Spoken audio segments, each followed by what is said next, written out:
Hey guys, Analog Man here again for another deck profile, this time for my Jesmon deck. I've been kind of messing around with the ratios, trying to figure out how to essentially not brick as much as what people will say about this deck. Um, but if you can get this deck off, like literally, if you can evolve fast enough, this deck just pops off. It gets so many pluses. It's insane. Honestly, I can see why this deck has been dominating, or how it was dominating Japan when it first came out for a while, because it just hits so hard and so fast that almost most of the decks, even the bond decks, which are really fast, sometimes can't even keep up with this. Once it starts swinging, it's honestly I feel like it's over. Um, but yeah, uh, let's just go into the deck profile so you can see how gross this deck is, honestly. So uh, for the babies, we have three baby demons because this guy gives 2,000 when your guy gains piercing, and you will always gain piercing. There is no time where you don't get piercing unless you're making Omnimon. Every other time, you will get that plus 2,000, and you're just gonna get bigger. For the other two babies, you have Yokomon. Yokomon, when kind of weird. This one's the rare one from BT1. When you attack an opponent's Digimon, this Digimon gains 1,000 DP for the turn. Um, so this one is kind of weird. This one I feel like it only works when you're swinging, like piercing into a suspended Digimon, or maybe hitting it after playing Judgment of the Blade. Um, but this card is still pretty live most of the time, so great to have at least two in here. I honestly I feel like I should take out one, but if I had another baby Domon, I could do it. But for now, this ratio is fine for me. But yeah, that's all the babies. Let's put them over here. So for rookies, let's get straight into it. Running four Huckmons. There's no really reason to reduce this down to any lower number. You have to have four of this because this guy is your main searcher. For those who don't know what it does, on play, reveal the top 5 cards of your deck and add up to 2 Digimon cards with Huckmon, Jesmon, or Sistermon in their names. And the fact that it searches 3 different types of cards basically makes this super superior to what Shoutmon was in BT5, because BT5 only searched Shoutmon and Blitz cards. So potentially you could miss certain cards that you needed, like another Shoutmon. So this guy is way superior, and he is much shinier, as you can see. The rares in BT6 are really nice. So yeah, you got to have four of this guy. Super great, super awesome. All like honestly, like when I see this guy in my hand and another rookie, I'm just like, okay, I'm good. As long as I can search out everything, I'm gonna win this. Then you have then we run standard. Four of the Agumons from the starter deck. This guy is kind of harder to find nowadays. Luckily, I managed to snag my copies like way back. I think in right before BT4 started. So I'm pretty happy about that. For those who don't know, this guy he just gives a plus 1,000 on your turn. So it's solid. You know, gives another boost to Jesmon. So pretty nice card to have. Four of. Uh, and then after that, I run 3 Monodramons, just as like memory choker because he's a 2 cost. It doesn't really hurt to like have to evolve him here, but I do like playing him out here instead. Or if like let's say I have a Huckmon, playing him out, it's actually not too bad. Really solid rookie. Love having him. 3 I feel is pretty good. So yeah. And then this is where the deck gets a little bit different. I run 2 of the new promo Guillaumons for the dash packs. This guy is really dumb because when you attack, you just trigger draw 1.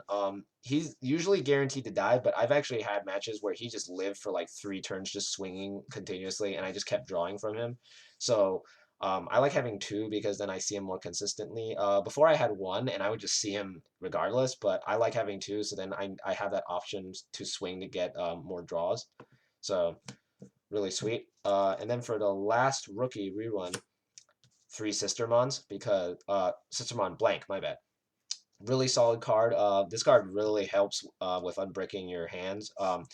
For those that don't know, basically all turns while you have a Digimon with Huckmon, Royal Knight, Huckmon in its name, or Royal Knight, it becomes a blocker. So a tiny blocker for a cheap cost, and on play, you can draw 1.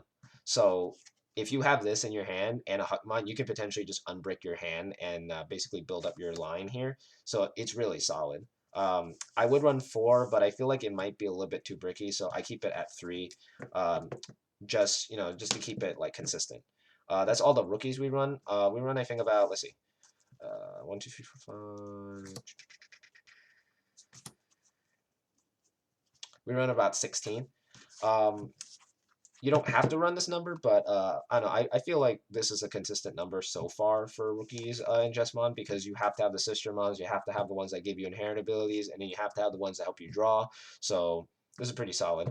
For level 4s, we start off with, of course, like Huckmon's evolve form. Save Bao Huckmon, my bad. Bao Huckmon, for those who don't know, his inherent ability is when attacking, if you have a Digimon with Sistermon in its name in play, you can delete one of your opponents with 5,000 DP or less. So essentially, this is the same thing that Shoutmon did, where it would pop a 5,000 blocker or something.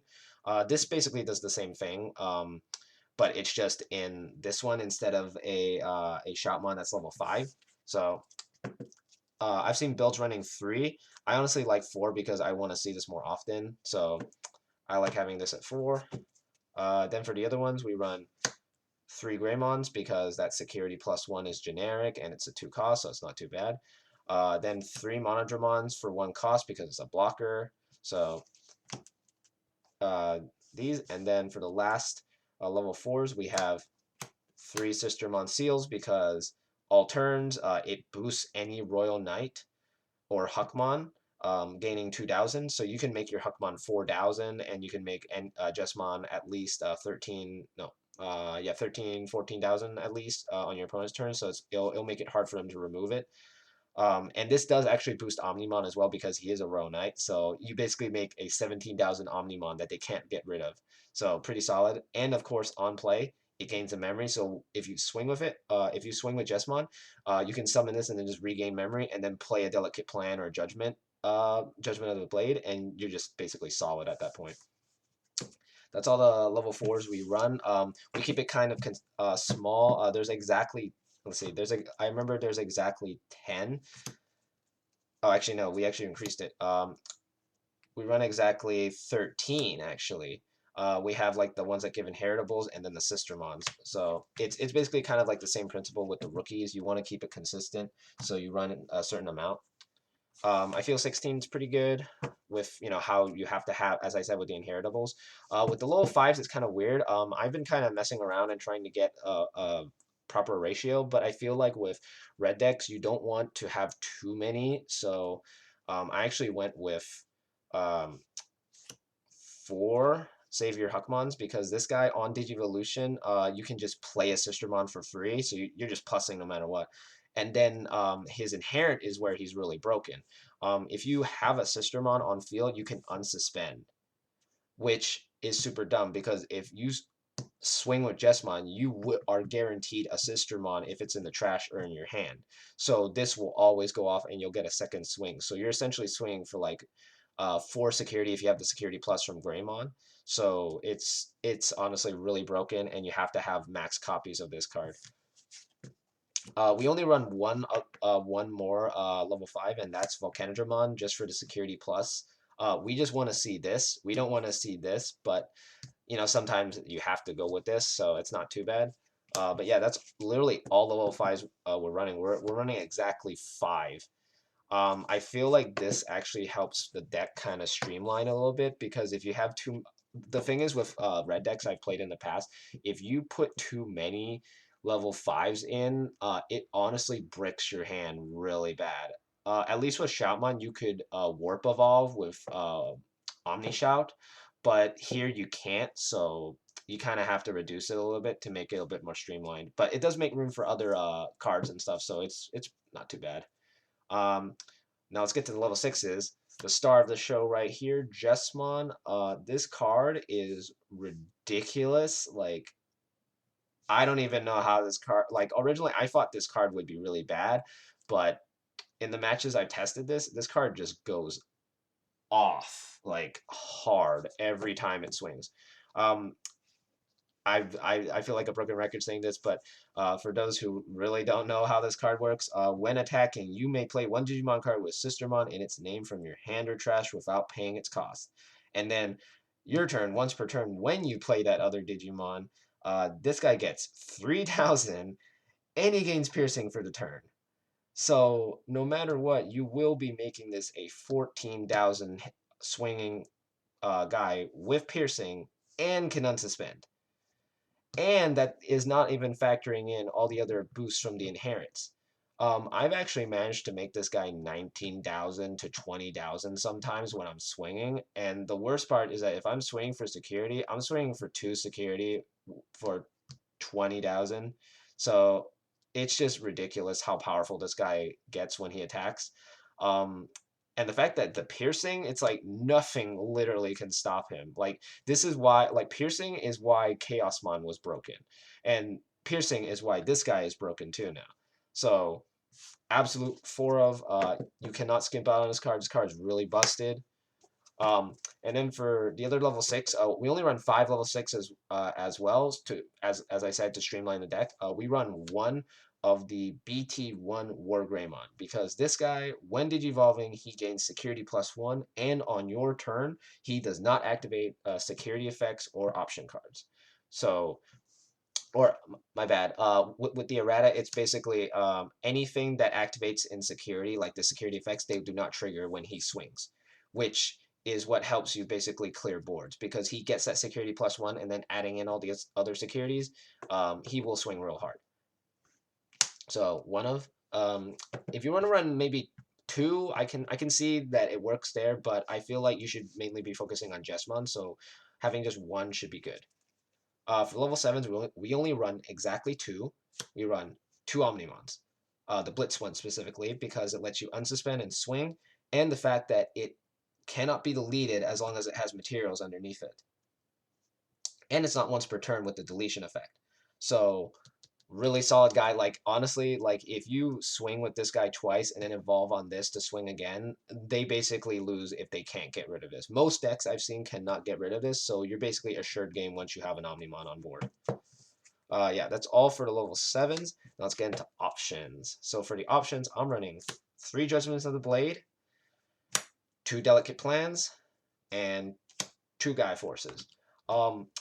So Judgment of the Blade is really dumb because it essentially lets you kill, basically swing into any unsuspended Digimon. So let's say your opponent's like thinking that he can keep a guy on board. This card says no. And the security effect is even dumber because it also lets you play a Sistermon. If they hit into this, you get to just play a Sistermon for free and plus. Delicate Plan. I don't honestly. I feel like I don't need to explain it. It just makes it so that your Jesmon has War Greymon's ability where he doesn't check any security option cards. So basically, they can't pop you with like a Wyvern's Breath or a Gaia Force or any removal card. So really broken card. And then Gaia Force is there just to get rid of options that or Digimon that slow you down, like Sakuyamon or Ancient Troy. This thing just kills it instantly. And I mean, you give him memory, but who cares? Because at that point, next turn, you're just gonna swing for game and kill him. For the last 2 cards of the deck, we run 2 ties because memory setting, because you get to go to 3 with him, and the cool part is that on your turn, all of your red Digimon, and Jesmon is a red Digimon, they gain security +1 for having 4 sources, and you will always have 4 sources with him. So very solid how that works against him, and it's just you're just gonna win essentially.